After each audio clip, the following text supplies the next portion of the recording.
anak-anak, selamat berjumpa kembali dengan Bu Vero dalam pembelajaran puisi.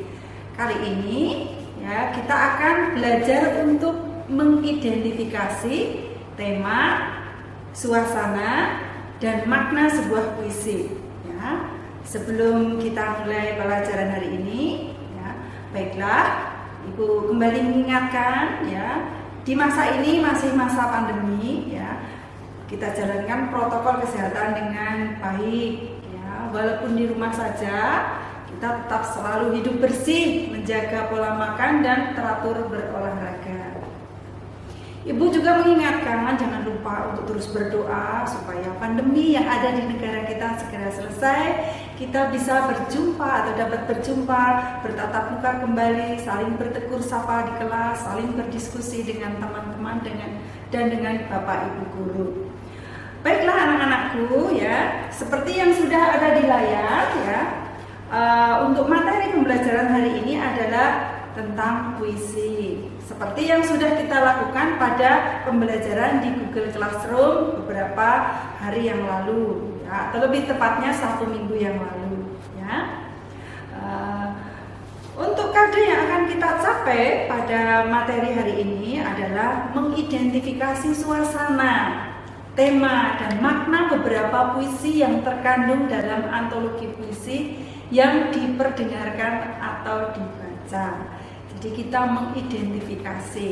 Ini berupa ya pengetahuan, kade pengetahuan ya. Kemudian kalian ya diharapkan ya setelah pembelajaran ini kalian dapat mengidentifikasi suasana, tema, dan makna beberapa puisi yang terkandung dalam antologi puisi yang diperdengarkan atau dibaca. Ya, bagaimana anak-anak? Sudah jelas? Ya. Peta konsep dari pembelajaran kali ini ya, peta konsepnya adalah kita akan mendalami puisi. Ya, di dalamnya nanti ada yang disebut dengan mengidentifikasi komponen puisi. Baiklah, ya, anak-anakku tercinta, untuk memperjelas materi yang akan kita pelajari hari ini, ada baiknya kita perhatikan peta konsep yang ada di layar berikut ini ya. Materi mendalami puisi yang pertama adalah mengidentifikasi komponen puisi. Ya, nanti di dalamnya kita harus dapat menentukan suasana puisi, kemudian menentukan tema puisi, dan menentukan makna sebuah puisi. Ya. Kemudian kade keterampilan adalah mendemonstrasikan puisi. Tapi untuk yang kedua ini kita tidak mempelajari dulu ya. Kita mempelajari yang pertama yaitu mengidentifikasi komponen puisi. Bagaimana anak-anak? Sudah jelas? Ibu lanjut ya. Terima kasih. Hakikat pembelajaran puisi. Puisi adalah satu bentuk sistem tanda karya seni yang bermediakan bahasa. Ya. Perlu kita ketahui terlebih dahulu ya. Kemudian sastra atau di dalamnya puisi itu sebaiknya dibaca, dinikmati, dan dimanfaatkan. Jadi tidak hanya sekedar dibaca, tapi dinikmati. Nah, kemudian dimanfaatkan. Ada nilai guna di situ, ada nilai-nilai yang bisa kita manfaatkan. Kemudian sastra salah satu bentuk seni yang dapat diapresiasi dan dipelajari atau dikembangkan. Ya. Kemudian pembelajaran sastra bersifat apresiasi dan ekspresif. Nah, kita mempelajari yang pertama yaitu diapresiasi. Ekspresi nanti kepada kade yang keempat ya.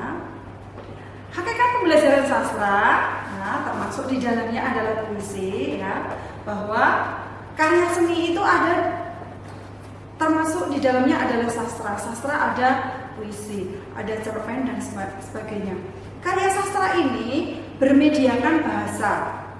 Mengapa diciptakan oleh penyair ya? Mengapa puisi diciptakan oleh penyair? Terutama adalah untuk dibaca. Ada sesuatu yang ingin disampaikan, hal baik apa yang akan disampaikan, pengalaman penyair apa yang akan disampaikan kepada pembaca. Kemudian dinikmati, ada nilai seninya, media bahasa, ada nilai seni di situ, ada keunikan di situ. Kemudian dimanfaatkan. Setelah dimanfaatkan, diapresiasi, kemudian kreasi.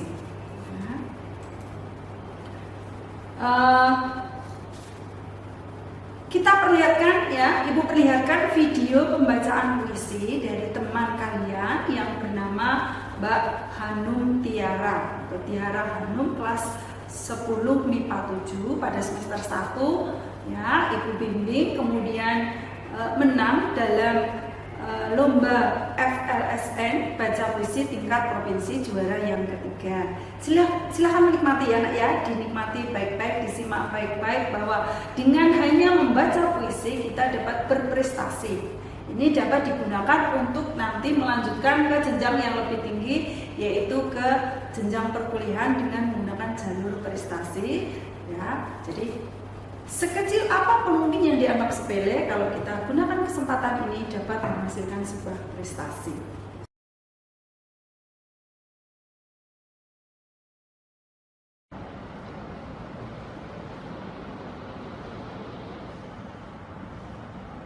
Ibu karya D. Zawawi Imron. Kalau aku merantau, lalu datang musim kemarau, sumur-sumur kering, daunan pun gugur bersama ranting. Hanya mata air matamu, Ibu, yang tetap lancar mengalir. Bila aku merantau, sedang kopior susumu dan rontak kenakalanku. Di hati ada mayang siwalan memutihkan sari-sari kerinduan lantaran hutangku padamu tak kuasa ku bayar. Ibu adalah buah pertapaanku, dan ibulah yang meletakkan aku di sini. Saat bunga kembang menyemerbak bau sayang, ibu menunjuk ke langit, kemudian ke bumi. Aku mengangguk, meskipun kurang mengerti. Bila kasihmu ibarat samudra, sempit lautan teduh, tempatku mandi mencuci lumut pada diri, tempatku berlayar menebar pukat dan melempar sauh, lokan-lokan, mutiara dan kembang laut, semua bagiku. Kalau aku ikut ujian, lalu ditanya tentang pahlawan, namamu Ibu yang kan kusebut paling dahulu. Lantaran aku tahu engkau ibu dan aku anakmu. Bila aku berlayar, lalu datang angin sakal, Tuhan yang ibu tunjukkan telah kukenal. Ibulah itu, bidadari yang berselendang biang lala, sesekali datang padaku, menyuruhku menulis langit biru dengan sajakku.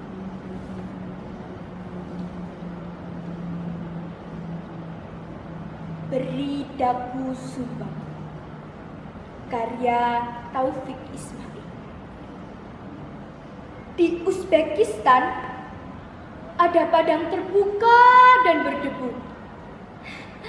Aneh, aku jadi ingat pada Umbu. Rinduku pada Sumba adalah rindu padang-padang terbuka. di mana matahari membusur api di atas sana. Rinduku pada Sumba adalah rindu peternak berjaka.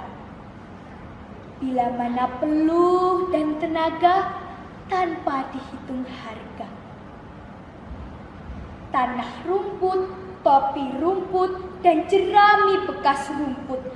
Keleneng gentak, ringkik kuda, dan teriakan gembala. Berdirilah di pesisir, matahari kan terbit dari laut. Dan angin zat asam panas dikipas dari sana. Beri daku sepotong daging bakar, lenguh kerbau, dan sapi malam hari. Beri daku sepucuk gitar, bossa nova, dan 3 ekor kuda. Beri daku cuaca tropika, kering tanpa hujan ratusan hari. Beri daku ranah tanpa pagar, luas tak terkata, namanya Sumba. Rinduku pada Sumba adalah rindu 1000 ekor kuda yang turun menggemuruh di kaki bukit-bukit yang jauh. Sementara langit bagai kain tenunan tangan gelap coklat tua. Dan bola api merah padam membenam ufuk teduh. Rinduku pada Sumba adalah rindu padang-padang terbuka, di mana matahari bagai bola api, cuaca kering dan ternak melenggu.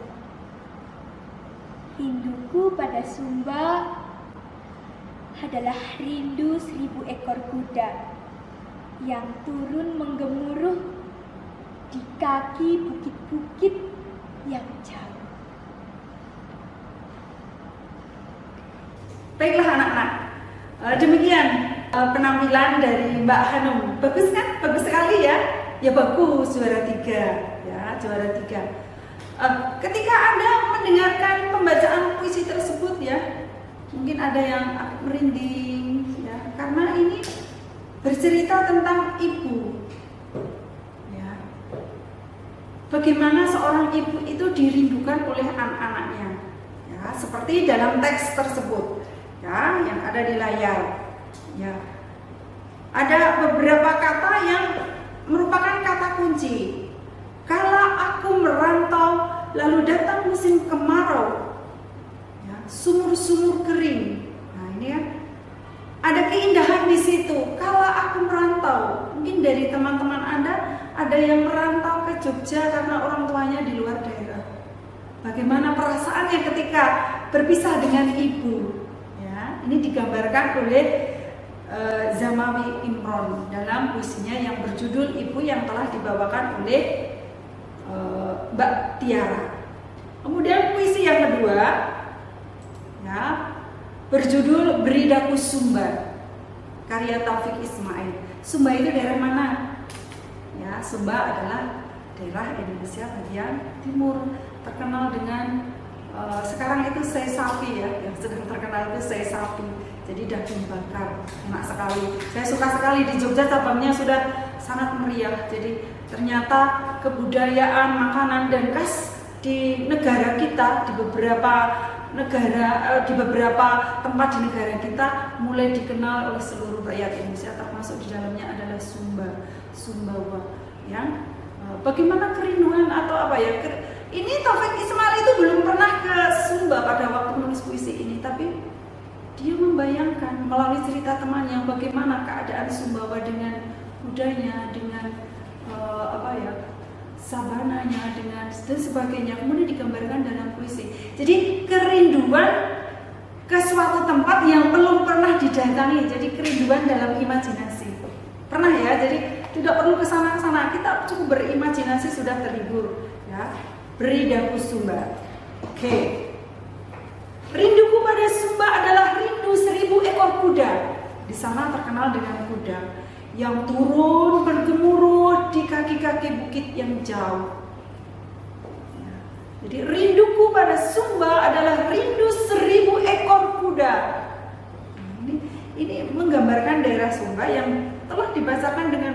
sekali oleh Mbak Tiara. Ya. Puisi yang ketiga, tadi yang puisi yang pertama panjang, puisi yang kedua lebih panjang lagi. Sekarang puisi yang ketiga, gendang gendut tali kecapi, kenyang perut senanglah hati, pinggan tak retak nasi tak dingin, tuan tak hendak kami tak ingin. Nah ini pantun, ini puisi jenis puisi yang ketiga. Jadi 1, 2, dan 3 merupakan karya seni yang disebut dengan puisi. Kita lihat berbeda atau tidak ya. Oke.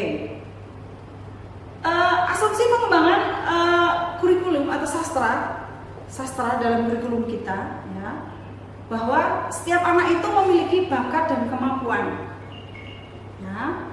Kemudian setiap anak juga memiliki daya imajinasi, ingin tampil, dan jiwa seni atau estetika. Sekutu bukunya seseorang, dia pasti mempunyai jiwa seni dalam, karena otak kita itu ada otak kiri dan otak kanan. Dan ini perlu diasah. Jadi untuk berkembang menjadi manusia yang seutuhnya, lahir dan batin ya. Kemudian akan tetapi belum dapat mengoptimalkan pengalaman hidup, tidak mendayagunakan sumber belajar dari lingkungan peserta didik. Jadi Anda itu belum dapat mengoptimalkan, karena saya sebagai guru belum bisa mewadahi Anda untuk optimal gitu loh. Sebenarnya masalahnya seperti itu. Kemudian keinginan untuk saling bekerja sama dengan orang lain itu ada. Seperti saya ini dengan Pak Budi yang merupakan operator, ini saya bekerja sama, ada keinginan karena kita adalah makhluk sosial, tidak bisa hidup sendiri ya. Kemudian keinginan untuk tampil, untuk berkreasi, tapi tidak ada yang mengarahkan, sehingga kadang menghasilkan karya yang tidak asli, artinya plagiat dari orang lain. Ini yang terjadi di masyarakat, hanya mengandalkan hasil akhir tanpa mementingkan proses bersastra atau berpuisi ya. Makanya untuk pertemuan hari ini kita belajar pengetahuan dulu, setelah itu kita keterampilan, mempelajari bagaimana cara membuat puisi berangkat dari pengalaman hidup kita ya. Oke. Kemudian bahwa ada semacam lomba menulis puisi. Puisi yang baik adalah seperti ini, harus ada kritik sosialnya, harus ada ini. Ini perlu disadari bahwa perlu ada perbedaan daya estetika. Jadi boleh kita berkarya bebas ya. Apa yang ingin kita sampaikan kita tulis dalam karya, dan kita sebagai guru atau masyarakat ataupun orang tua wajib menghargai itu, bahwa anak yang pintar itu bukan yang selalu matematikanya 100, tidak seperti itu ya. Oke. Pembelajaran puisi, bahwa puisi itu diapresiasi, dianalisis berdasarkan diksi, majas, gaya bahasa, dan makna ya. Kemudian ekspresi kreasi, itu nanti bisa menulis puisi, rempak puisi, membacakan seperti tadi yang dibacakan oleh Mbak Tiara. Deklamasi itu mempuisikan tapi tidak membaca. Kemudian musikalisasi, nanti akan Ibu pertontonkan musikalisasi yang baik seperti apa. Kemudian dramatisasi dan berbalas pantun, ekspresinya atau kreasinya dari pembelajaran puisi ya. Oke, mari kita bandingkan bentuk dan isi dari ketiga puisi yang sudah kita lihat di atas, kita baca, bahkan kita dengarkan ya. Puisi adalah bentuk karya sastra yang menggunakan kata-kata yang indah, kata-kata yang penuh makna, kaya makna. Seperti buffer, berapa lapis? Ratusan. Berapa lapis? Ratusan. Jadi dimakan ternyata bawahnya masih, jadi tidak tergambarkan ya. Rasanya, maknanya itu bisa berbeda-beda interpretasinya antara pembaca yang satu dengan pembaca yang lain ya. Keindahan puisi karena adanya penggunaan diksi. Diksi itu apa? Diksi adalah pilihan kata. Coba, ada pilihan kata mati, burung itu mati. Dengan burung itu terkapar, burung itu layu. dan sebagainya kan berbeda. Jadi tergantung pesan apa yang akan kita sampaikan, maka di situ akan ditentukan oleh diksi atau pilihan kata. Kemudian rima atau pola persajakan. Ini untuk menghasilkan keindahan bunyi, ada pola persajakan dan yang irama yang terkandung dalam puisi tersebut. Ya. Tadi dari ketiga puisi Ibu, Beridaku Sumba, dan yang ketiga itu merupakan jenis puisi yang berbeda. Yang ketiga itu disebut dengan puisi lama. Puisi lama. Lama itu sangat terikat oleh jumlah baris dan bait serta pola persajakan.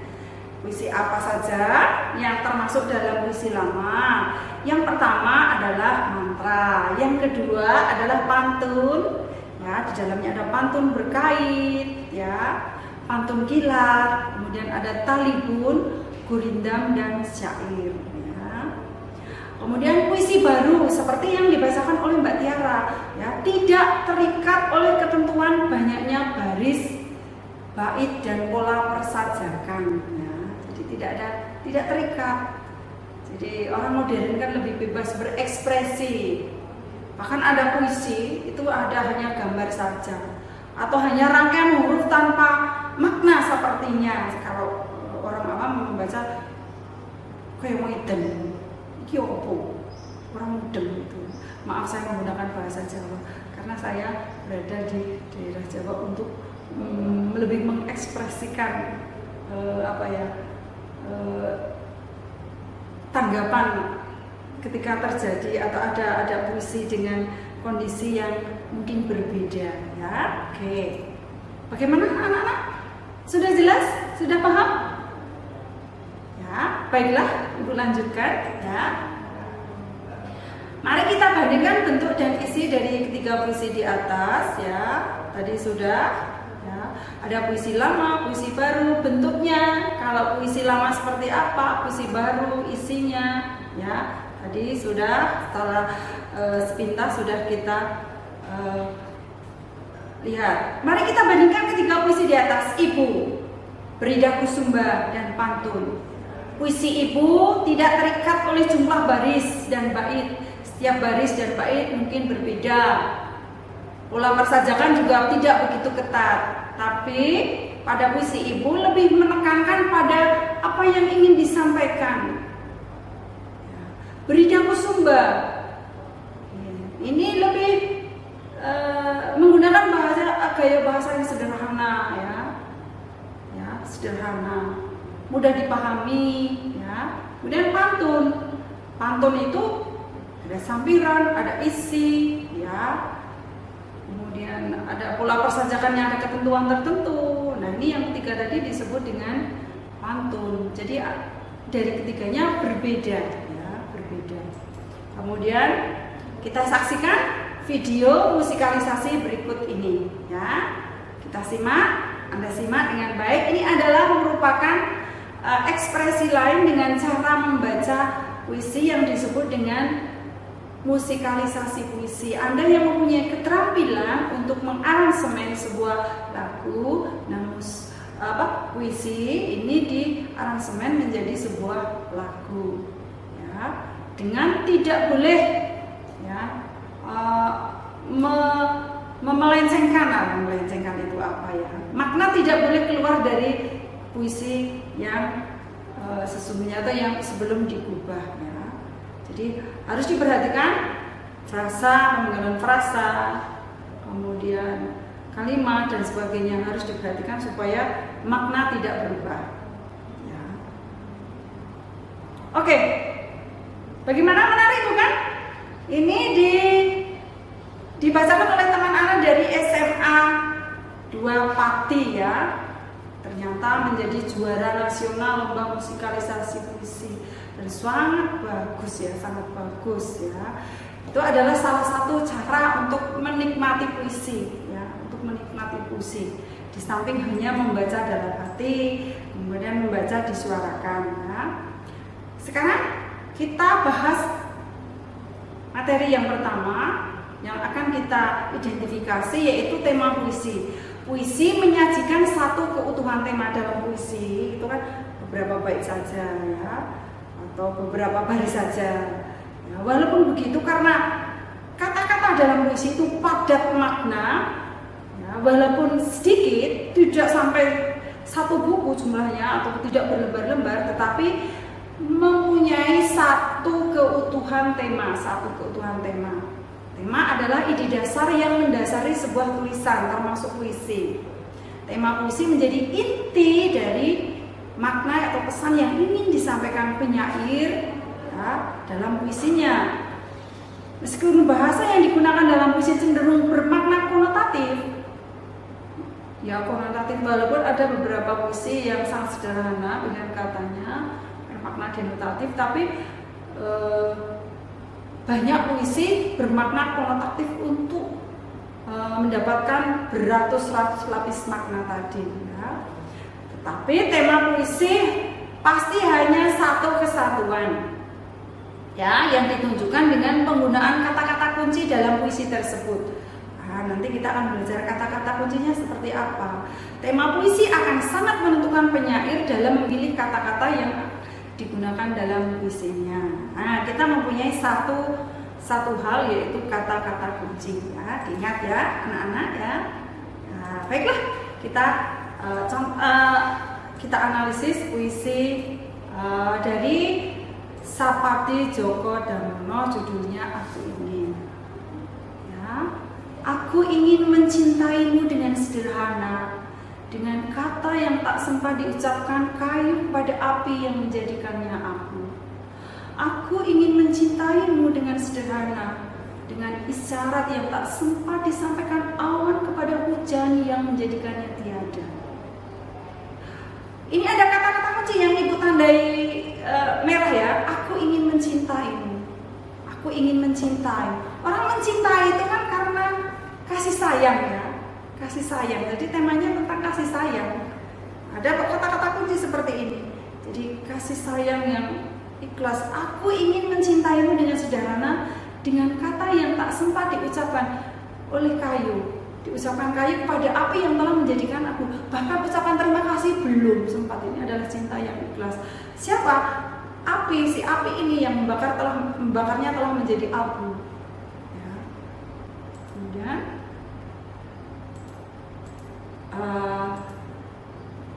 temanya seperti apa ya? Temanya seperti apa? Coba kita analisis ya. Temanya cinta atau kasih sayang ditandai dengan pemunculan kata-kata aku ingin mencintaimu yang diulang-ulang. Kemudian aku ingin mencintaimu dengan cara apa? Seperti apa? Nah ini temanya cinta ya, atau kasih sayang. Kemudian yang kedua, ibu. Seperti yang yang Anda lihat di layar, ada kata-kata yang Ibu cetak merah. Kalau aku merantau lalu datang musim kemarau, bila aku merantau sari-sari kerinduan, ibu-ibulah. Ya, jadi temanya tentang apa? Tentang kerinduan. Temanya tentang kerinduan. Ya. Ini jelas ada beberapa kata kunci yang mengarah ke situ. Kerinduan pada ibu. Ya, kerinduan pada seorang ibu. Ada kata-kata kunci ibu yang Ibu garis bawahi, dan masih banyak di bawah itu yang menyatakan bahwa si aku ini sangat merindu pada ibunya ya. Kemudian yang kedua adalah identifikasi yang kedua adalah suasana. Setelah membaca puisi, sering perasaan kita jadi terpengaruh oleh isinya.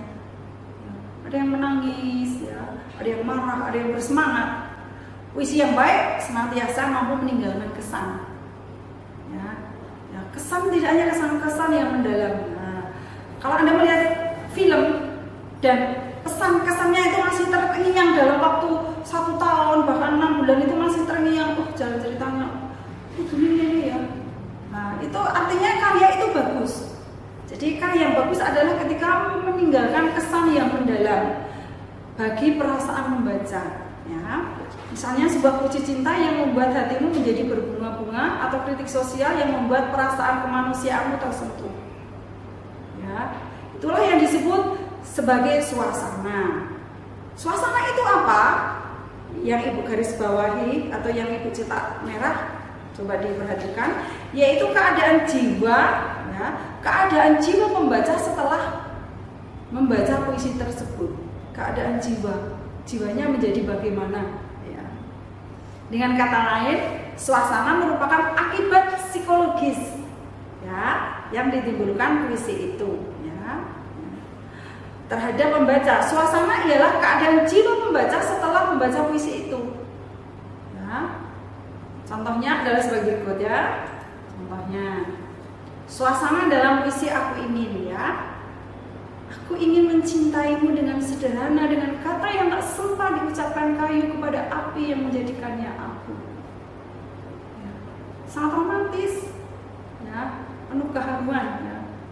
Ya, kalau Anda bayangkan Anda cinta pada adik Anda, apakah Anda hitung-hitungan? Cinta ibu Anda kepada Anda, apakah ibu hitung-hitungan? Ya, aku dulu waktu hamil sudah memeriksakan ke dokter berapa kali, sudah memberi makan kamu berapa kali sehari, sudah memberikan makan, kemudian dikalkulasi, kemudian ketika Anda sudah bekerja kemudian ditarik tagihannya, itu kan tidak mungkin. Ya. Nah, jadi cinta yang romantis penuh dengan keharuan itu adalah suasana yang tercipta ketika kita membaca ini. Ya.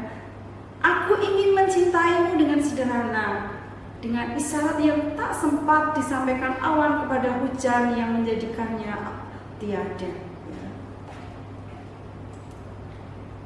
Ya, selanjutnya ini untuk puisi ibu, ya.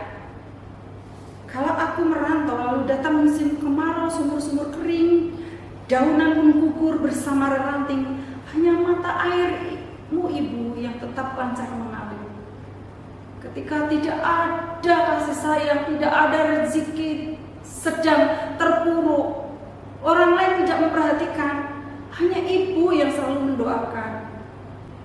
Tak pernah putus air mata ibu selalu mengalir. Nah, seperti itu. Jadi orang yang merindu itu kan pasti gelisah. Suasananya bagaimana? Anda pernah rindu belum? Tidak. Sudah merindu belum? Kalau ibu sering merindu, kalau tanggal tua itu tidak punya uang kemudian merindu, gelisah sekali tidak punya uang. Ya. Cepat-cepatlah tanggal 1, ya. Jadi merindu. Kegelisahan orang yang merindu itu menimbulkan suasana yang sangat gelisah. Ya. Kemudian makna. Identifikasi yang ketiga adalah makna. Makna puisi adalah pesan yang ingin disampaikan oleh penyair. Ya, pesan yang ingin disampaikan oleh penyair. Kata-kata dalam puisi bersifat unik, bermakna berlapis-lapis seperti wafer. Berapa lapis? Seperti ibu katakan tadi, ratusan. Ya, agak lupa ya, tapi menggambarkan bahwa wafer itu atau puisi itu sangat lezat sekali, zatos gitu ya. Oleh karena itu, interpretasi seseorang terhadap teks puisi sangat subjektif. Ya, interpretasi, ingat. Ya, interpretasi atau tanggapan atau cara memaknai atau hasil pemaknaan seseorang terhadap sebuah puisi mungkin berbeda. Bahkan antara penyair dan pembaca bisa saja berbeda, tergantung pada pengalaman hidup dari pembaca tersebut, pemahaman, bahkan suasana hatinya. Kalau suasana hatinya sedang sedih, sedang putus cinta, sedang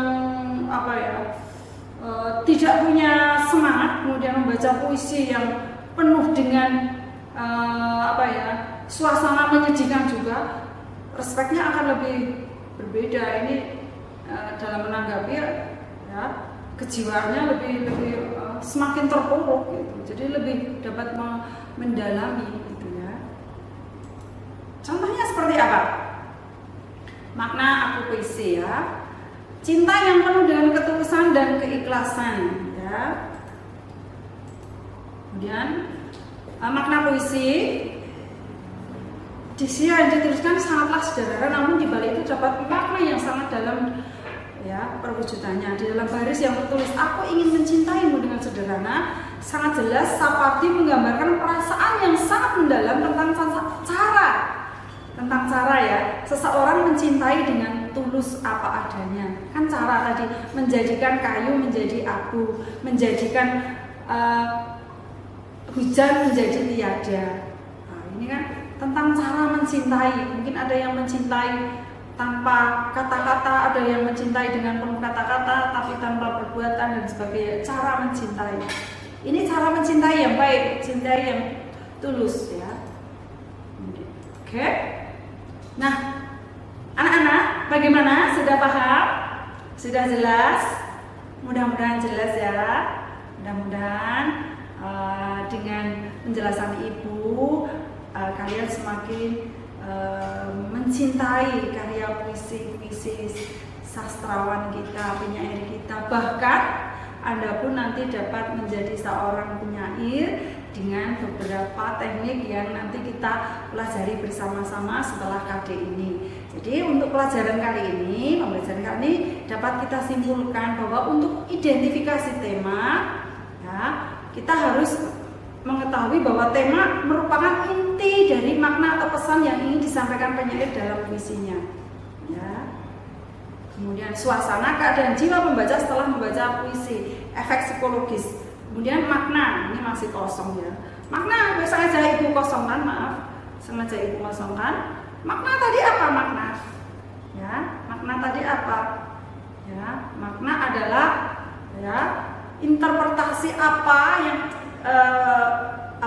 yang ditangkap oleh pembaca melalui puisi yang dibacanya. Tema tadi menjadi ide dasarnya, kemudian disampaikan dalam bentuk pesan nanti yang disebut dengan makna. Ya, demikian penjelasan dari Ibu, mudah-mudahan bermanfaat. Ya, selamat pagi. Terima kasih atas perhatian kalian. Ya, mudah-mudahan selalu sehat. Terima kasih. Selamat siang.